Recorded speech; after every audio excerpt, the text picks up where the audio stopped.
read that comment already.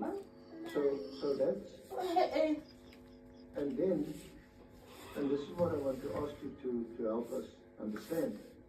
Because on this 22nd of July, and this appears and your legal team can help you there. It's in General an annexure to his statement.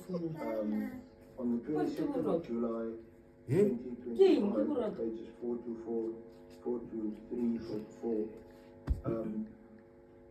he approves the budget for the and that is until March 2026. So that's why I'm asking rather than putting it to you, because I'm also not sure. There's a work study which talks about units and for various reasons. Either they must be terminated, the budgets must be reduced, or they must be phased out. It doesn't seem to be specifically the political team starts to, because this, as we speak,